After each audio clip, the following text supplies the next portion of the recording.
We're working on this front suspension of this truck, and we're about mid-truck doing it. But the reason why is because you've got this torsion bar set up, which basically all comes down to right here, because this is where you've got your settings. Now, I removed the initial key, which has the proper load on it. You know, when people try and do lifts, they sometimes they'll be like, you know what? There's a bolt here that goes onto the key. If I just run this far enough up, it'll twist that shaft. Yeah, it'll go down and compress that spring, and it'll lift it up.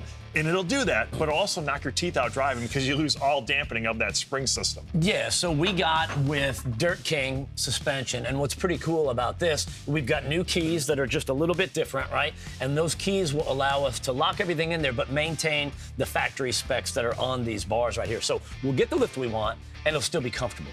And you won't be looking for a dentist. Right. You know, that's the thing. So then we can turn our attention up to the front, where Dirt King has given us some upper control arms we can put on, as well as a whole new set of shocks. Really change the ride of this vehicle. Always a good idea to have one of these. Oh, yeah. GM certified official torsion bar suspension tool. Is that exactly what it's called? It's something. I think it is. It's close enough. You get the point.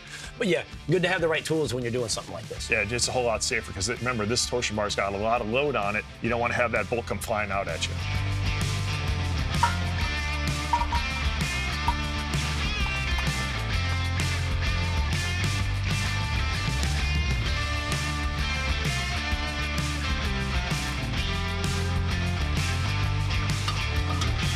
Welcome back to Truck U. So this is the tow runner kit that we got from Dirt King. And, you know, before we went to break, we were already messing around with the key right there for the torsion bar.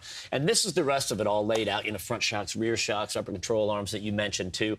The first thing that jumps out at me is this is good-looking stuff, and it looks heavy-duty, too, which is going to come in handy on this. Right. I mean, it's a good-looking truck, and now we're putting even better-looking parts on it. I love the gold accents, man. It kind of classes it up a little bit. But really what it comes down to is you're trying to smooth out a harsh factory ride, you know? We got a 2500 truck, which can be a little rough going down the road. Now we'll have the ability to make you feel like you're driving a 1500. The nice thing, too, is because of the system from Dirt King, we have the ability to have some adjustability. It's a leveling kit because these big, heavy trucks, you know, they got a little rake to them, right? So and it just compensates for when you put, like, a heavy trailer on the back end of it. But when you're not loaded, a lot of people don't like that look. And they're like, I want to bring the front up and make that truck. Makes it look more square, I guess. You know, it's just cool looking. So this is a great way to do that. Well, it also, you know, that little bit of a lift we're going to get is going to give us a little more clearance we need for that bigger wheel and tire we're going to put up front. So it kind of helps all the way around.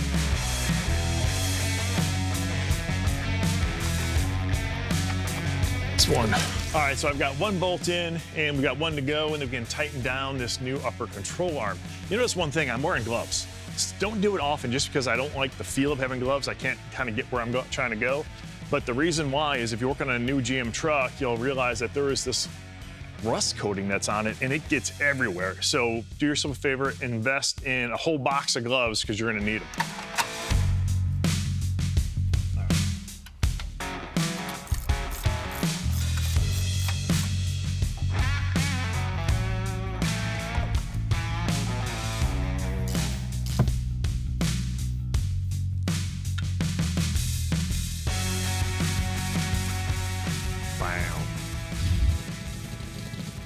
So the front is all done. Now it is just taking a focus on the back, and all we're going to do is put in a new shock from Dirt King. So remember, this is just like a leveling kit. We're not trying to jack up the back. We just want to make sure the front came up to even out with the back when it's loaded down. And this is really nice, too. I love the little ID tag they give you when it comes with it. It's something you probably want to hold on to because it comes with a serial number as well as the current compression and high-speed compression, low-speed compression settings that are on it.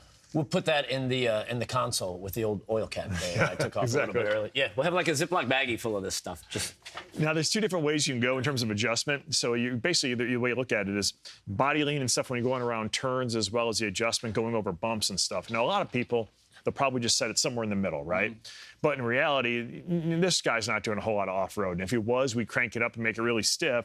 But since he's going to do it more for everyday highway driving, we're going to soften it up and really give him, you know, a nice, comfortable ride.